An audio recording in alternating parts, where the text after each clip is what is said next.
Hello everyone. তো দেখো সোমবার দিন দুপুরবেলা সব কাজবাজ কমপ্লিট করে স্নান করে চলে গেলাম ঠাকুর ঘরে বাবার মাথায় জল দেব। তো যাই হোক, শেষ সোমবার ছিল এটা। তো পুজো দিয়ে পুজোটা আমার শাশুড়ি মাই পুরোপুরি কমপ্লিট করেছে, আমি শুধু লাস্টে গিয়ে বাবার মাথায় জল ঢেলেছি। ঘরের পুজোটা দিনের বেলা পুজোটা উনিই করে, আমার সাথে সাথে আমার ছেলেও পুজো দিয়েছে। ও ভোলে বাবার খুব ভক্ত, তাই ভোলে বাবাকে সবসময়ই পুজোতে জল দেয়, শিবরাত্রি বলো নীল পুজো বলো সব পুজোতেই। তো ভিডিওটা কিন্তু ও করে দিচ্ছিলো, ওই জন্য ওখানে খুব তাড়াতাড়ি হচ্ছে। দেখো ঠাকুরগুলোকে আমি বলছিলাম যে বাবু ঠিক করে দেখা, ও ওরকমভাবে ভিডিওটা করছিল। তো যাই হোক, দুপুরবেলা খাওয়া দাওয়া করে একটু ঘুমিয়ে পড়েছিলাম, খাওয়া দাওয়া কি জল মিষ্টি খেয়েছিলাম। তো রাতে খাবো রুটি বলে।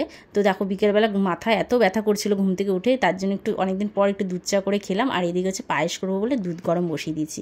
তো রাতে রুটি করব, রুটির সাথে আলু দিয়ে পটল দিয়ে তরকারি করব। তো ঘরে কিছু পটল ছিল আর আলু দিয়ে মাখা মাখা আলুর দমের মতনই তরকারিটা করেছি। এদিকে দেখো আমার পায়েসটাও ফুটছে। তরকারিটা মোটামুটি হয়েই এসছে, মশলাটা কষিয়ে নিচ্ছি ভালো করে। আমি কিন্তু আমার রান্নাতে কোনো রকম গুঁড়ো মশলা দিই না, কোনো রং মশলা।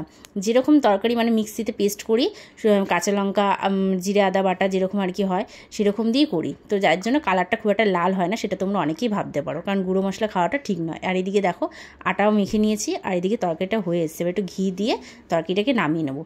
আর এইদিকে দেখো পায়েসটা আমার হয়েছে। পায়েসটা কিন্তু খেতে সুন্দর হয়েছিল, পুরো ক্ষীরের মতো হয়েছিল, কারণ চালের পরিমাণটা অল্প দিয়েছিলাম, দুধটা একটু বেশি ছিল। আর এই দেখো রুটিগুলোও করে নিচ্ছি। রুটিটা আমার কি সুন্দর ফুলেছে দেখেছো তো। তো রুটি করে আমি তো পুরো ঘেমে স্নান হয়ে গেছি। দেখো আমার অবস্থা না দেখলে বুঝতে পারবে না, পুরো ঘেমে গেছি। তারপরে আমি চেঞ্জ করে একটু ফ্রেশ হয়ে নিলাম, সেটাই তোমাদেরকে বলছিলাম।